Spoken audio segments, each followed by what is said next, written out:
Hi, my name is Nicholas LeBlanc. I'm product manager for Can-Am Side-by-Side. We're out here in Glamis, California to try out the new Can-Am Maverick Turbo.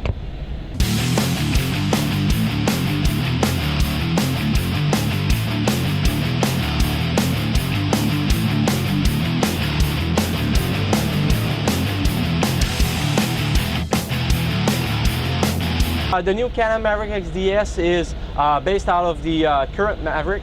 We have two engine options, the first one being the well-known 1000R 101 HP Rotax engine, and we have this all-new turbocharged 1000R with 121 HP. In terms of torque, it also have 96 foot-pound of torque.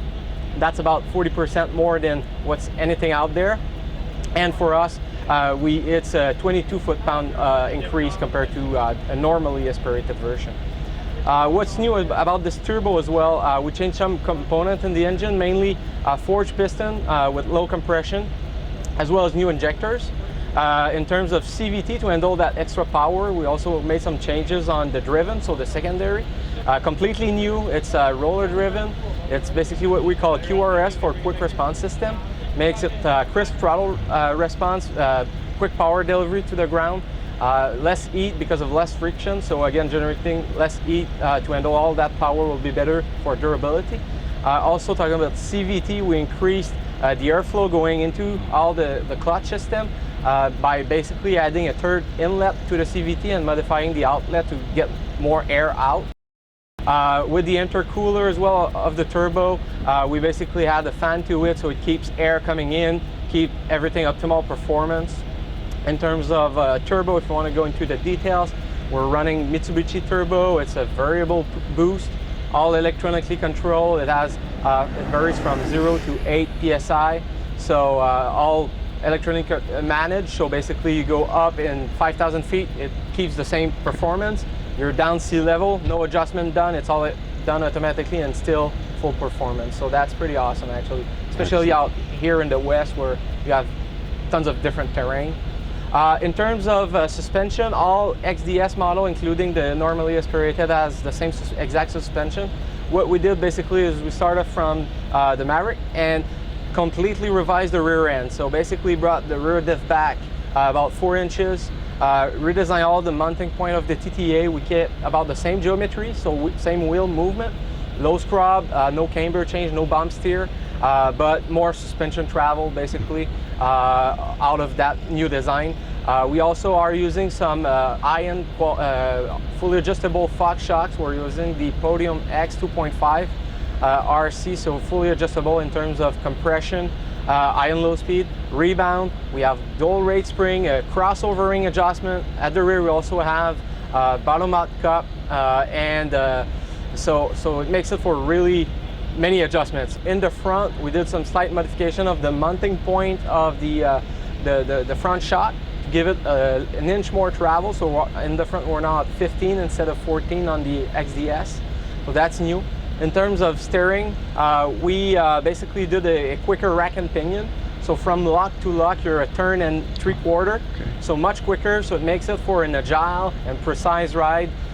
So the vehicle is much quicker to react to direction change. So that's another change for the XDS all model again. And otherwise, in terms of style design, we did a new aluminum bumper in front. We also make it some unique coloration. All XDS have this Manta green touch on beadlock and cage, and some of them comes with water dip, carbon-like finish with painted as well. Some are gray and white, so really make it unique looking out here in the dune and desert.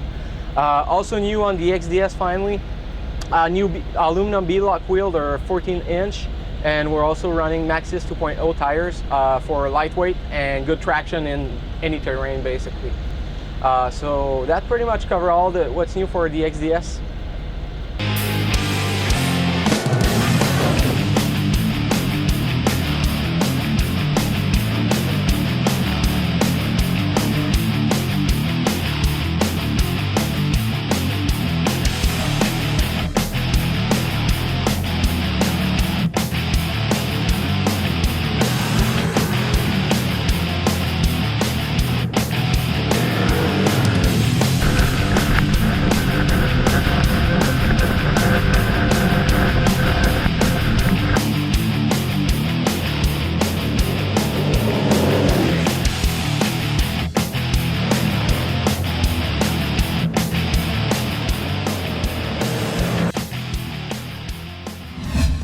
I'm John Pellin, UTVscene.com. This is Britt Mansell. We're out here ride testing the Can-Am, the brand new 2015 Can-Am XTS Turbo.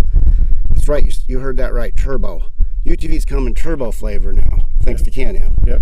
And Britt has done a lot of racing. Is it a racer?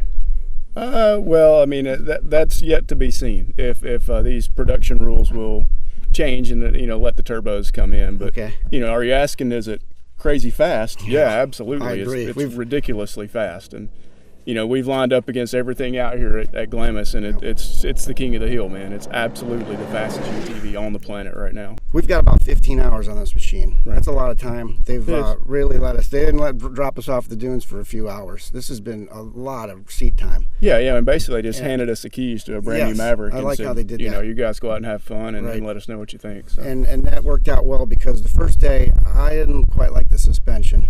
Yeah, and it was real hard to pinpoint what was going on, because the car just it felt kind of squirrely. We were bottoming out. It bottomed out in normal dune riding and stuff like that. And you look at the shocks, and clearly they're big 2.5s. I mean, they're a nice Fox shock. So it did take us some time to get the clickers right, and compression and rebound adjusted a pretty good bit.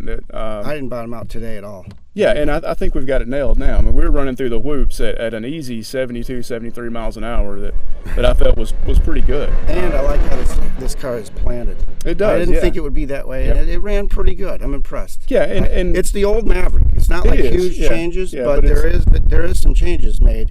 But not if you've already drove a Maverick, it's the same thing, but way fast. Yeah, crazy power, and the suspension is great. I mean, we did get it ironed out, and not only did it go through the whoops at 73 miles an hour or so, but we're able to hit some of these flat, fairly packed parking lots and just carve like crazy. I don't know that any other UTV out there will do that. And it handled great. So it's a good mix of a high-speed car and a fairly well-planted cornering car. So I thought it did well. Some of the other things that I like about it is they really went strong on their rollover protection. I appreciate something like that. This is a 2-inch.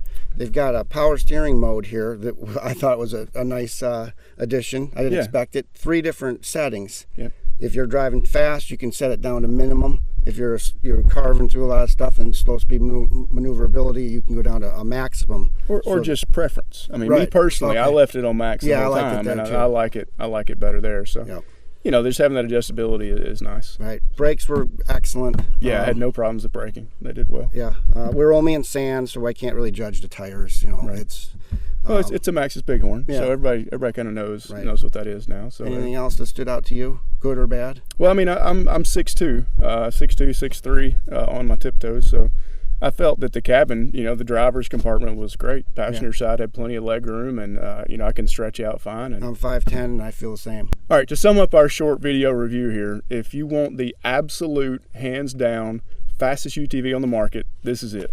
The XTS Turbo has, bar none, yes, I agree.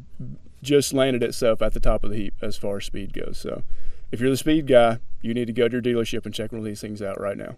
For a full written review of this machine, click over to UTVscene.com and search for the Can-Am XTS Turbo.